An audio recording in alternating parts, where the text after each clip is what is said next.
One more time, look to your right. Again, over your shoulder. Over your shoulder. Okay, one to it, no. Can you look at my left shoulder, please?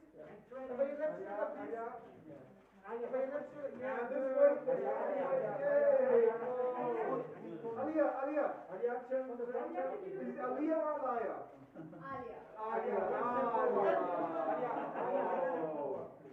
Okay, and right here, please, right next to him. Yeah, and one more. And one shot. One more to the left side, please. Yes, perfect. And Alia, one for me. Alia.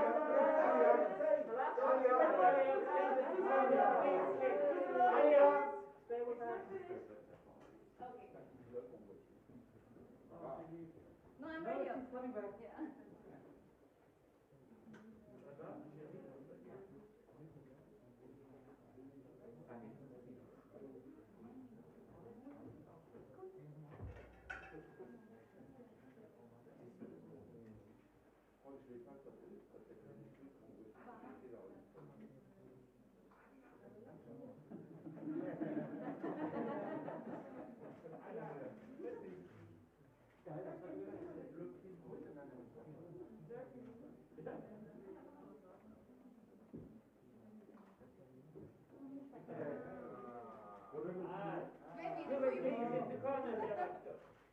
Oh, thank you. Yeah.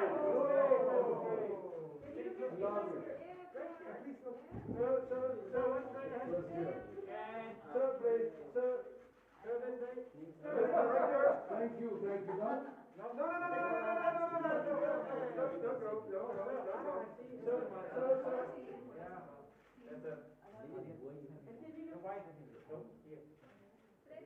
Oh, yeah.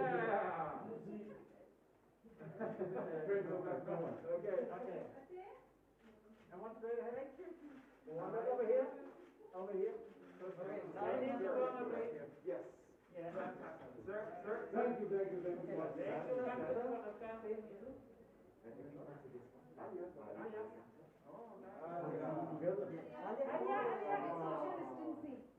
On the road?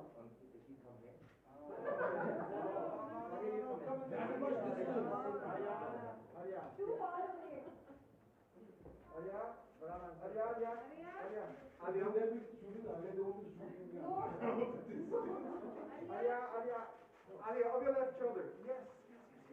Alia. Take a picture. 1 second. With Janti Raaz. One more. But we can't take trees standing so far away. No, they have the doctor. So they do Alia and we look like fools standing there. No, darling. Alia, do it like this.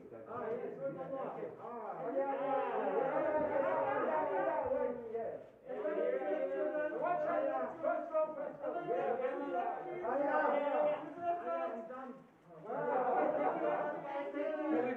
Thank you, Ajay.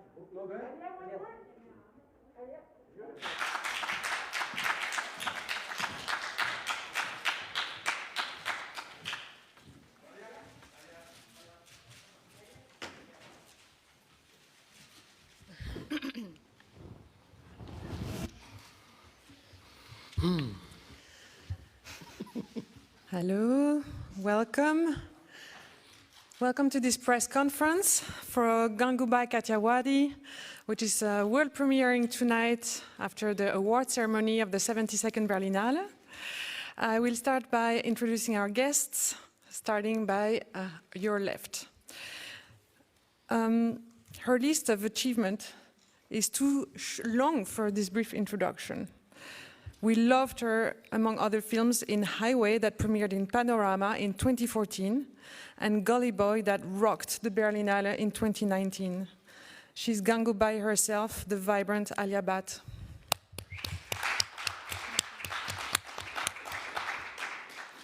His inspiring body of work, spanning over 3 decades, has earned him critical and popular success. He won 5 times the Indian National Film Awards and also a BAFTA nomination in 2002 for Devdas, which also was listed in Times Magazine's top 10 greatest movies of the millennium. Woo! He is the director, screenwriter, editor, composer, and producer of Gangubai Kathiawadi, Sanjay Leela Bhansali.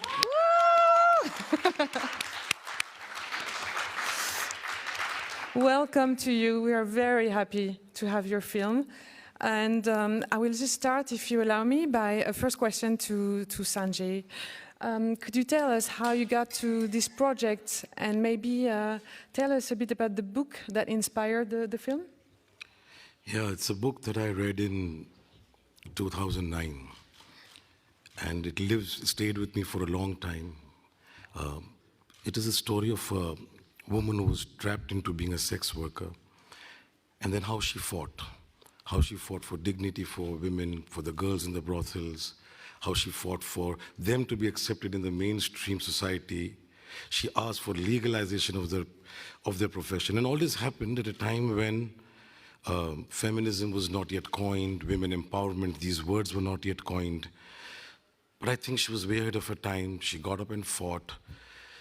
What I liked about her character was that she was a very bruised, scarred woman, wronged by society, by people she trusted, but she was a warrior.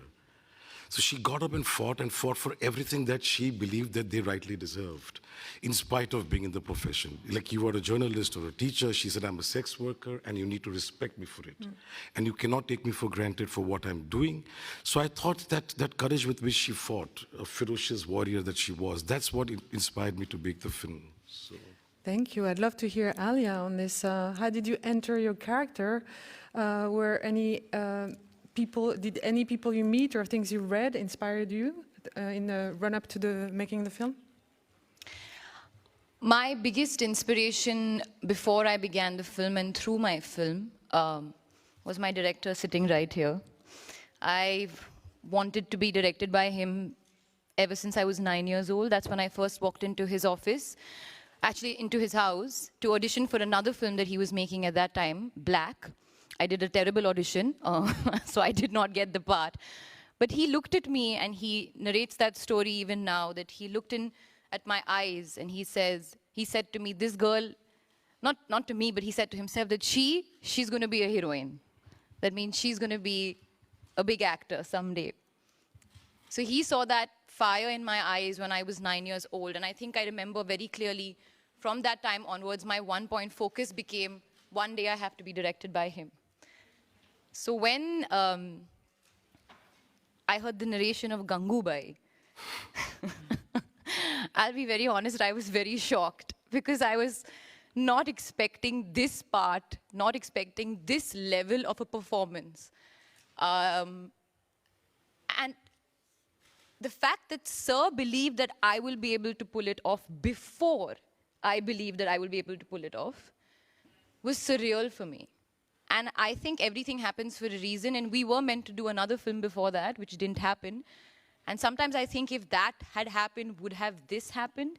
Because the experience I got whilst being directed by him in and as Gangubai Kathiawadi was an experience I think I will cherish for all my lifetimes put together. So when you talk about inspiration through the film, the conversation that we had before every scene, the perspective that Sir gave me, the adjectives, the words, I remember every single beat, and it's through the conversation that I created this world in my head, and the character just formed itself, all through conversation and all through connection. And I said this to Sir as well, that I genuinely believe that something just fit while we were making this film. And after a point, I would look at him across the room and he would say something to me with his eyes and I would just get it. So that was my inspiration through the film. But let me put one thing on record straight. The first time she heard the narration, she has taken a bag and run out of my office, literally. And she was wondering what on earth had hit her and what kind of role have I offered to her. She's run away. And then I told my CEO, Prerna, I said, I think we have to look out for another actor because this is, well, I want her to play it. Till she called me in the morning the next day and she said, can I come and meet you? I said, but you don't have to come and meet me personally to say a no to me. But she came and then she looked at me for 5 minutes, sipping at a coffee. She keeps shaking her leg. She has a habit of moving one leg. And she said, well, I think I'll just do what you tell me to do. And so I said, yeah, jump into the unknown. I don't know what even I'm going to do. So just jump into something that we're not comfortable doing all our lives. So let's find something new. And then from then on, she just took off. I realized that from the time I started shooting, I never really gave her instructions. I never really told her how to do it, what to do it. It just came naturally to her and I let her breathe. I gave her all the freedom to think herself.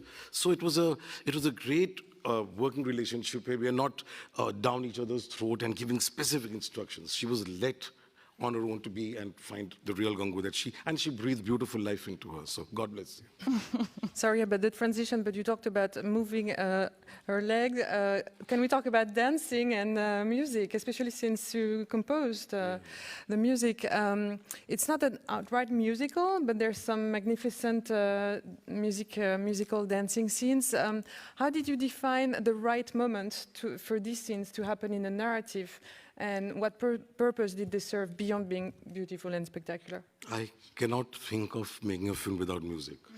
I cannot think of my day passing without listening to music. So I think music first. So when I read a script, the first sounds that come to me are, what is a song? What is a tune that is coming to my mind? And then I would jot it down or copy it or dictaphone, record it. And from there, the music, I thought, came very nicely in this film. It was not that she had to lip sync it, but it just expressed some emotions which otherwise in dialogue would have gotten a little contrived, would have gone a little mushy. So when the song came out, I was doing songs at very unusual places, and they had to perform it like a scene, but on a beat. And that is where she handled it so beautifully that she would catch the beat, she would not show it, and when I put it together with the song, it feels like it is choreographed, and she's moving as a dancer, like a dancer through it. So, and yes, there were 2 dances in which she danced. I didn't know if Alia was such a good dancer, but when she danced in Dolida, there's a song in the big, I don't know if you've seen the film, in the white dress. I thought here was an actor who finally transcended. And it's a very goose flesh moment for me to even talk about it and think about it. That you transcend where you are, you forget all space, you forget who's in front of you, cameras, what you look like, what you feel. She just became one with that character Gangu and expressed all her angst, all the anguish, and all that she'd gone through in that one song. And it's a shot that I will take to my grave. I think if there's any shot that I want to be played when I breathe my last, it would be Alia doing that shot, because it is completely the best thing that I've seen an actor do in a very, very long time. So God bless you. I fully agree. Alia, we want to hear you on those scenes. Well, speaking about Sir's music and his songs, and as he said rightfully, it's a break in the narrative of the film, but even in the song, the narrative is going forward. So this song that he just mentioned, Dolida, it's a point in the film where Gangubai, to not give too much away, but she has something on her mind. She's not, she has struggled through and through, but she's got that angst sort of here. It's very, you just have to push her and it'll come out. She is celebrating Navratri, Garba, a dance form and a festival which is very close to her home, where she came from, where she was taken away from, where she can't go back to. So there is a lot of pent-up anger, angst, nostalgia. And he had one clear feeling, which Sir is very spontaneous. He comes to set and he arrives at direction and choreography and moments and everything over there. It just comes to him. And he likes breathing it in the moment. He doesn't like it too structured. He doesn't like rules. But he just had a feeling, and he said, I want you to go into a trance. I should not see you in your eyes. You should go into a trance at the end of the song. And there is this one shot, which is a 50-second shot, a continuous Steadicam shot, where she kind of breaks into a dance and she spins and she spins. And so Sir's brief was the way the shot will be remembered and you will reach that point is if we don't cut it. So the whole night, we were trying to achieve that one shot. I believe there were 3 takes. Yeah. and we went with the third take. Because maybe a couple of takes I could not finish because there were so many circles and so many chakkars, which you say I had to take in Hindi. If I say chakkars, I had to go on taking those chakkars. Oh my God, I had goosebumps before doing it, while doing it. But there was this one take that when we went and got it, I swear to everything, I don't remember a point in the middle of the take, what happened. I don't remember what happened. All I remember was when it got cut, and I remember looking at everybody's faces. And that was the shot that's in the film. And I remember going to the monitor, and sir looked at me and said, "Who pushed you?" Because he looked up, he said, "Somebody's pushed you. Who pushed you? This is some angelic hand that's on your head." And that is my shot. And I remember, आपने हिंदी में कहा था, sir, मेरे सारे गाने एक तरफ और ये shot एक तरफ. Means all my songs at one side and this shot on one side. He was so happy. And I think that was one of the days I realized that when you talk about going beyond your limit and your capability, because I don't consider myself a good dancer at all, I think I'm absolutely average. This song was not about the dance, and that's what Sir was looking for. He wanted me to really reach an emotional sort of transcendence and a space where I've never tapped into before, and that's exactly what happened. And it's for moments like this that I believe in the magic of movies and cinema. Thank you, Alia. We have a question here. Yeah, my name is Mahari Sagit, African Refugee News. This film, I saw it yesterday, and then this morning I had time, and I wanted to see the first part before starting working. I have a question about the location, and then about the camera work, because this is grandiose, really. And the period, because when she steps out from the car, the man greets her and says, Salam Alaikum, and this is not Hindu. So I was thinking, was this the site where a lot of Pakistanis used to live? And then, thank you, because everybody asked me, is it Bollywood? I said, no, this is Indian film. Yeah. Because I started with a big film, Mother of India. I was a kid. I was 9 years old in Africa. And then Shami Kapoor, Shakir Khan. But this film has something that cut the Bollywood out. And congratulations. Thank you. You know, I love you for the fact that you call a Hindi film or a Malayalam film or a Telugu film an Indian film, because Bollywood is a very quaint term. It's Indian cinema that we come here and stand here and represent to the world. And Indian cinema has got so many languages. It's the world of its on its own. So yes, to just call it Bollywood would be wrong. And I appreciate the fact that you have recognized the fact that it's more Indian cinema that we talk about. There was a question about one of the points raised was the location. Maybe we can talk about the area of Mumbai that is represented. Yeah, this was placed in a place called in Mumbai. It's a slum called Kamatipura, where there are lots of brothels, and that's where the sex workers had their base, and they worked from there. And Hindus and Muslims and Christians and everybody stays together in our country. You know, it's a place where people love and each other and live together. So we'll have all these characters sprinkled around of different kinds, which are all mentioned in the book. The biggest character that came into Gangubai's life was Karim Lala, which we've now called Rahim Lala. He's the man who gave her the place of finding the courage to speak. He was the man behind the voice that got up and said, "Go and fight for your rights. You cannot sit here." And he was a Muslim man. And so it was a place where everybody lived together. And what was the third point he wanted? There was a camera work, but I'm not sure. What do I say about the camera work? When you start the film, you show us these big buildings, and then you show the people, but you show them not so with a wide camera, but like a crowd of people, and this black car or green car coming in. So how did you manage to do this? Because yeah, it was all made on a set. We've created it. We have great art directors who created it. To have shot it through 2 pandemics, and we had, because there were monsoon rains coming in constantly over the years, so we had to make a whole big shed on the set that we were making. It was a spectacular set that we made in Film City.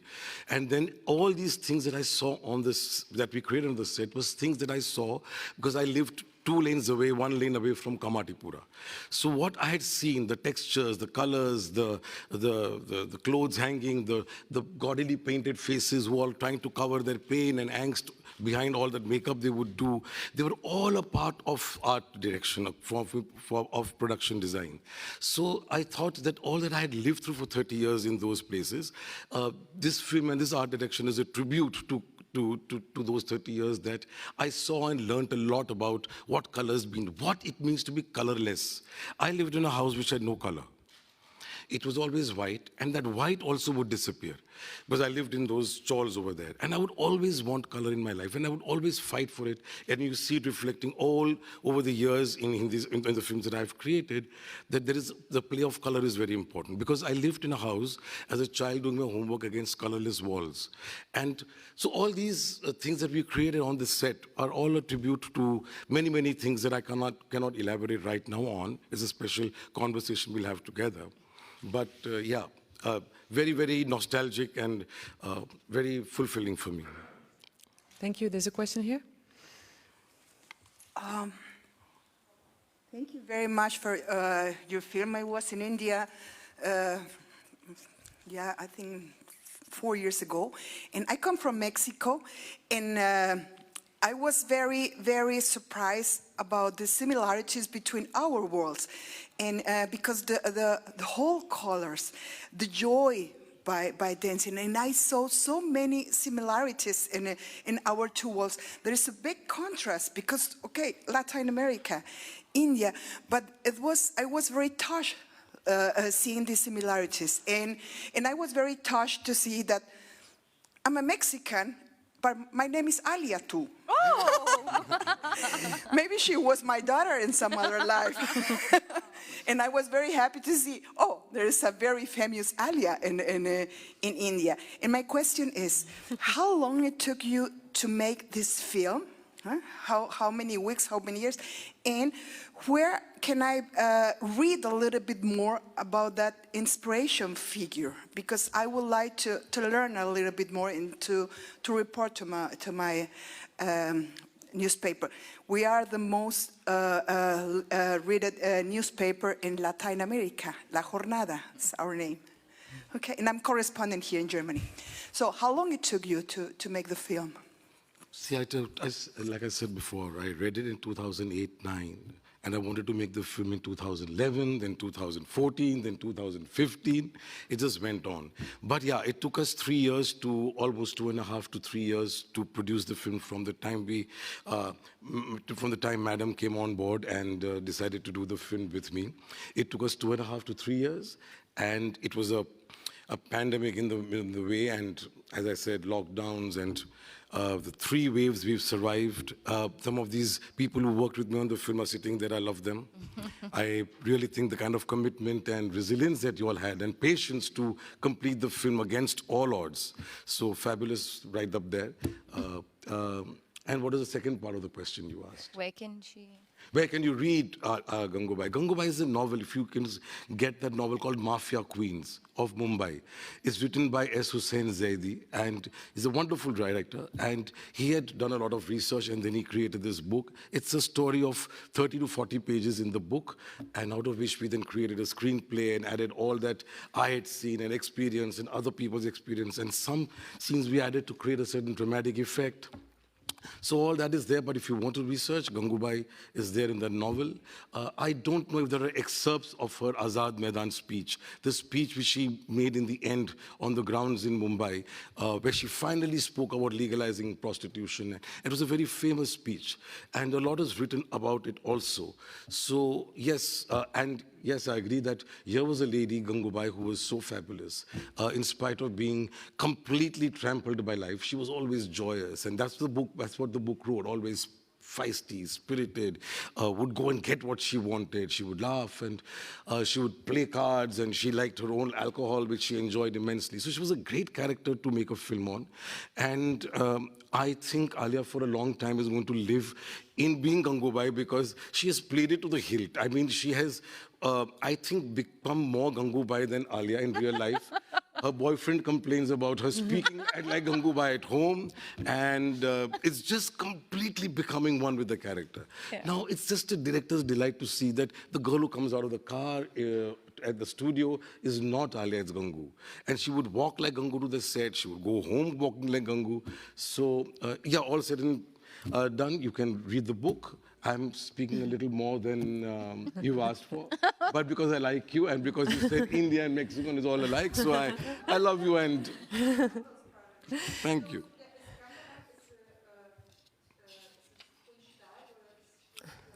No, she passed away. Yeah. I'm not This sure. was in the 40s, 50s, 60s. She passed away in the mid-70s. One more thing common between Mexico and the food that we eat. You guys eat beans and rice, and we have beans and rice as well. Rajma chawal. And yours is beans and rice. So even our food is similar. Alia, something extraordinary about this part is that you're often surrounded by hundreds of women. I wonder if it made you feel really that you were carrying their, you know, their rights, that you were carrying a struggle that could have a broad impact. No, absolutely. And, you know, Sir just mentioned the speech that Gangubai gave in Azad Maidan, which she was famously known for. It was written about, talked about.